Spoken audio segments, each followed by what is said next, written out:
The axle bearing was done, the swing arm bearing was done. Hey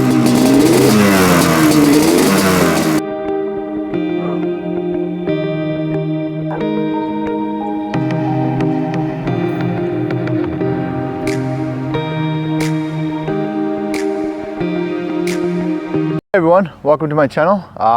Today I'm going to tell a story about how I got this Banshee for $700. It all goes back to about 6-7 years ago, and there was a Craigslist ad. This is before Marketplace or anything like that. Someone had a Craigslist ad about a Banshee for sale.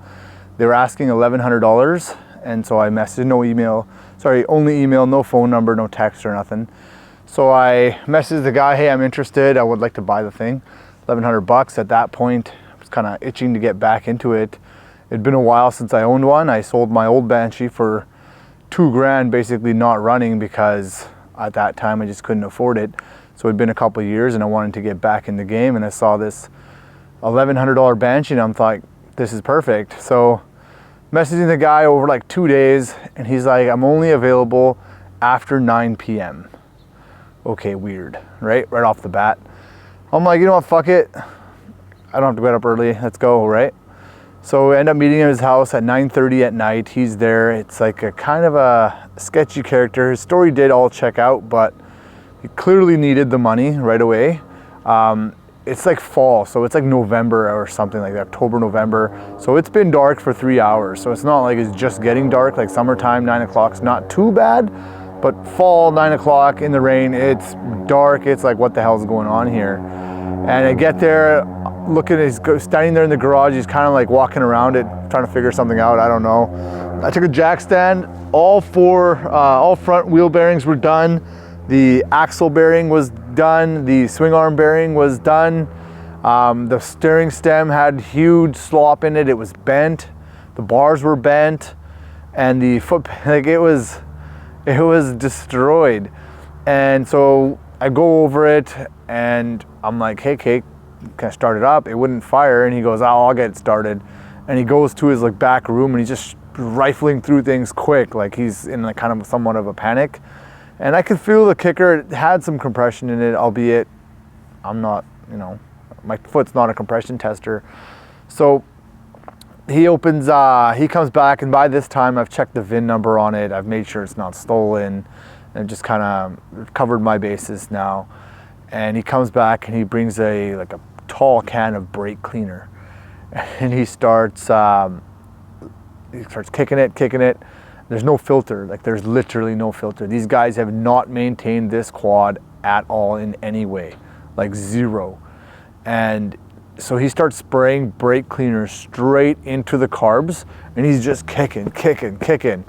And I'm sitting there thinking, I don't think brake cleaner is combustible, but I'm not gonna, I don't know, right? And maybe it is combustible. Maybe he uses it. He said he knew what he was doing. And so he starts kicking, it's not starting. And then about legitimately half an hour goes by. At this point, it's like 10:15 at night.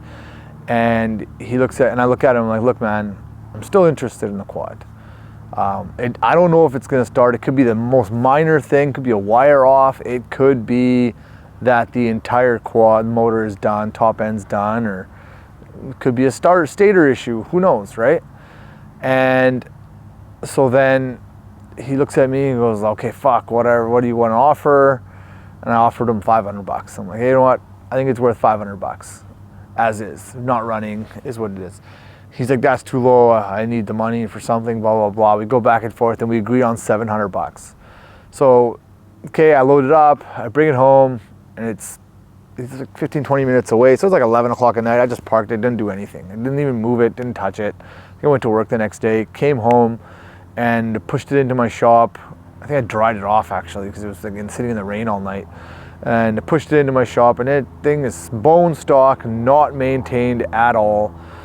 And I look at it, I didn't do a compression test, I didn't do anything. All I did was pour like half a liter, like a Coke can's worth of gas in it.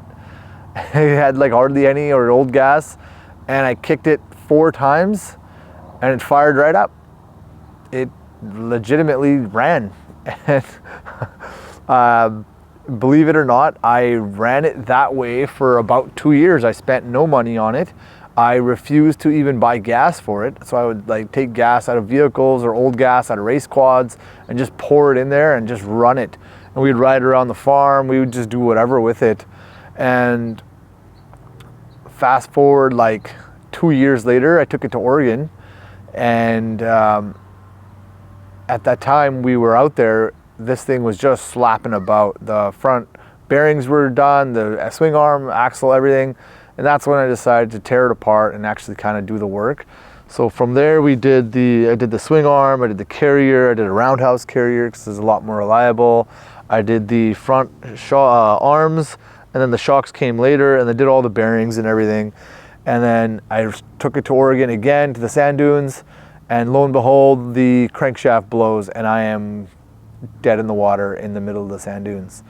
So then, after that crankshaft going, I have to replace the crankshaft. I do a new top end. I put some ported cylinders on there that I bought for cheap and did some new reeds. So eventually my $700 Banshee became my $4,000 Banshee. But I think that's the story with majority of done out bikes out there. But now she's awesome. I use it to chase my kids around. LED light conversion on there. I have some bumpers, Nerf bars. She does go pretty well for a stock cylinder, stock stroke, a light port job, -1 swing arm, better handling on the motocross track. I have tracked it. It's nowhere near as good as a Honda 450 or YFZ, but it's still fucking awesome. It's fun as hell. But yeah, that's the story of my Banshee.